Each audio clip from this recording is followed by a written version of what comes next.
गांव में भैंसें चोरी होने लगी। मतलब भैंसें चोरी होने का सिलसिला शुरू हो गया किसी गांव में। एक रात में 2 भैंसें चोरी हो गई, अगली रात फिर 2 भैंसें चोरी हो गई, उससे अगली रात 1 भैंस और चोरी हो गई। तो गांव वाले भागे भागे एक साधु संत के पास गए, उसी गांव में रहता था, कि साधु संत को कहा, जी तीसरा नेत्र खोलिए और हमें बताइए हमारी भैंसें चोरी हो रही हैं, बताइए चोर कौन है, कैसे पकड़े। तो साधु संत ने कहा, एक चद्दर ले लेना, उस चद्दर के चारों किनारे 4 आदमी पकड़ के खड़े कर देना, नीचे से पूरा गांव चद्दर के नीचे से निकाल देना। जो आदमी भैंसे चोरी करता है ना, जब वो चद्दर के नीचे से निकला वही मारा जाएगा वो। तो गांव वालों ने ऐसे किया, 4 आदमियों को चद्दर पकड़ा दी और नीचे से पूरा गांव निकल गया। महिलाएं, बुजुर्ग, नौजवान सब निकल गए। गुवाहाटी वालों, असम वालों, एक आदमी भी नहीं मरा। पता क्यों? जो भैंसे चोरी करते थे उनको तो चद्दर पकड़ा रखी थी। ऐसे हमारे देश में हो रहा है। जो हमारे देश को लूट रहे हैं वो तो चद्दर लेके खड़े हैं। 130 करोड़ लोग आपस में से चोर ढूंढ रहे हैं। भाई चोर हमारे में नहीं है, चोर उन्हीं में है। ढूंढो ढूंढो, ढूंढने की बारी है अब। तो जैसे ही दिल्ली की समस्या हल होगी, पंजाब की समस्या हल होगी, वैसे ही असम की समस्या हल होगी।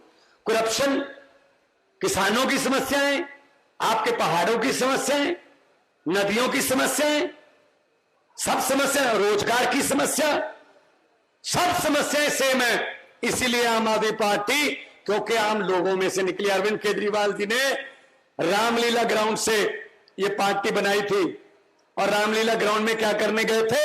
एंटी करप्शन मूवमेंट थी कि भ्रष्टाचारियों को पकड़ के अंदर करो। ये नहीं माने, ये माने नहीं। इनको ये लगता था, कांग्रेस और बीजेपी को, इनको ये लगता था ये कौन है, 15-20 आदमी आए हुए हैं, ऐसी बस बहुत बड़ा एनजीओ नहीं है इनका कोई, ये तो 15-20 आदमी चिल्ला रहे हैं, एंटी करप्शन मूवमेंट चला रहे हैं। मजाक करते थे। मजाक क्या करते थे बीजेपी और कांग्रेस वाले? ऐसे सड़कों पर बैठकर कानून नहीं बनते। चुनकर आइए, इलेक्शन लड़िए, चुनकर आइए, फिर कानून बनाइए। देखो भगवान का संयोग, कैसी विडंबना है। हम लोग सब लोग चुनकर आ गए, वो सड़क पर बैठे हैं, अब वो सड़क पर है। वरना वो बात मान लेते तभी ये पार्टी पैदा नहीं होनी थी। तो पार्टी है आम लोगों की। मेरी बात कर लेता हूं मैं एक टीचर का बेटा, आर्टिस्ट था मैं। आपने मुझे वहां देखा होगा लफ्टर चैलेंज में, पंजाबी में बहुत से काम किया। तो मैंने तो कभी सोचा ही नहीं था कि मैं राजनीति में आऊंगा। तो राजनीति में आने की प्रेरणा अरविंद जी से मिली कि उन्होंने अपनी अफसरी छोड़ दी। बहुत बड़े अफसर थे इनकम टैक्स के। तो हम भी छोड़ सकते हैं देश के लिए कुछ ना कुछ करने का। एक ही जीवन है, एक ही जन्म है, इसी जन्म में काम करें। शहीद आजम भगत सिंह ने लिखा था, उन्होंने लिखा था कि इश्क करना सबका पैदाइशी हक है, क्यों ना इस बार वतन की सरजमी को महबूब बना लिया जाए।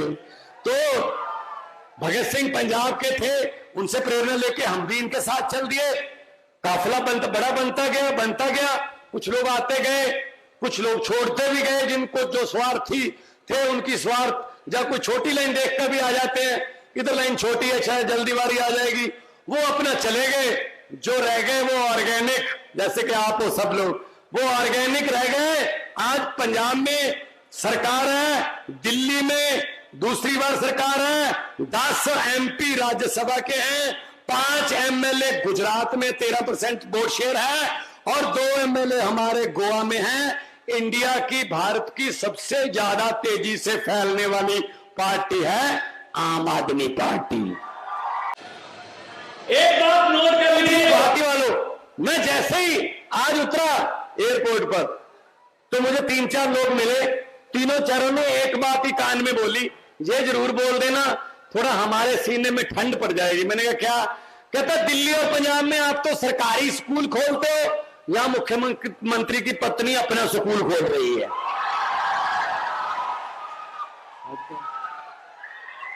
हद है। और फीस उसकी बहुत महंगी है। अगर भाई साहब अगर स्टेट को चलाने वाले खुद स्कूल खोलेंगे तो फिर सरकारी स्कूलों का क्या हाल होगा ये बताओ।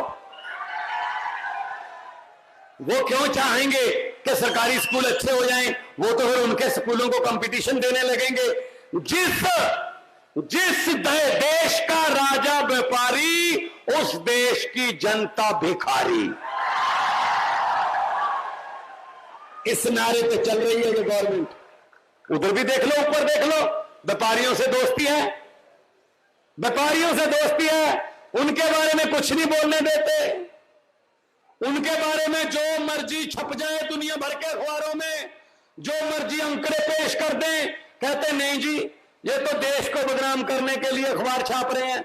और कोई अच्छे काम कर रहा हो तो मोदी जी को किसी ने बता दिया दिल्ली के बच्चे तो, गरीब के बच्चे वो तो पढ़ के डॉक्टर बन रहे हैं जी, वकील बन रहे हैं।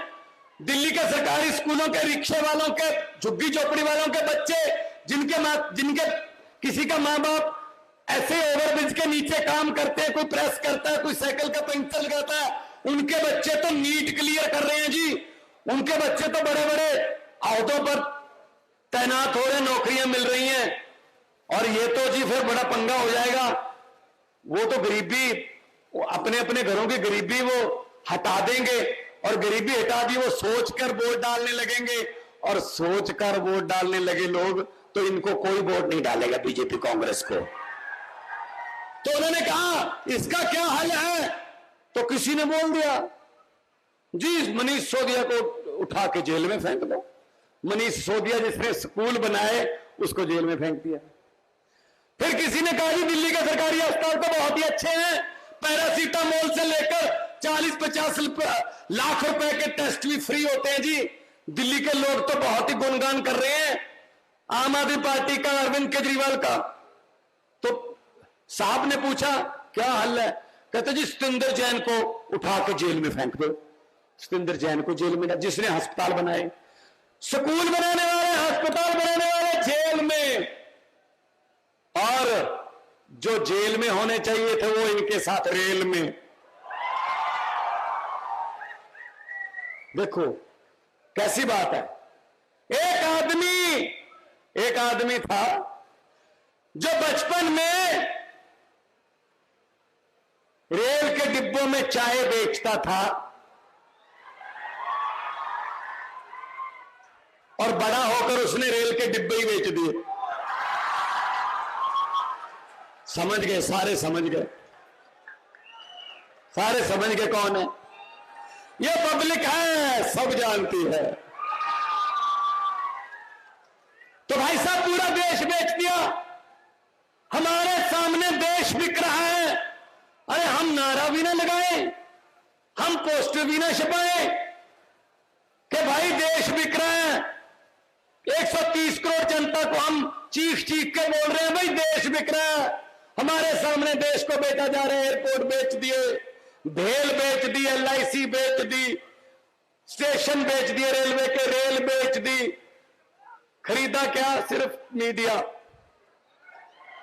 बाकी सब कुछ बेच दिया। थोड़ा सा मीडिया बचा है, वो यहां आ गए। अब मैं चाहूंगा इनके लिए तालियां, क्योंकि चलाना ना चलाना आज की सभा का ये वीडियो, ये तो इनके बॉस का काम है, उसकी मर्जी है, लेकिन कम से कम आ तो गए। हिम्मत की दाद देनी बनती है आज के जमाने में, वरना इनको भी जेल में क्यों दिखाते हो जी किसी और को? हद है, हद है। इससे पहले भी बड़े आए थे जो हंकार करते थे मैं ही हूं, मैं ही हूं। ये पब्लिक है। लोग जब चाहे आदमी अर्श पर, और हंकार करने लगे लोग जब चाहे आदमी फर्श पर, जब मर्जी। पहले बड़े आए थे। मैं इन भ्रष्टाचारियों को कहना चाहता हूं, आप भी बोल देना उनको। भगवंत मान गुवाहाटी में आया था और ये बोल के गया था भ्रष्टाचारियों के लिए कि जितने मर्जी इकट्ठे कर लो, पैसे, हीरे, मोती, मगर ख्याल इतना रहे कफन पे जेब नहीं होती। सब कुछ यही रह जाता है, कोई साथ में लेके नहीं जाता। गरीबों की बद्दुआ मत लो,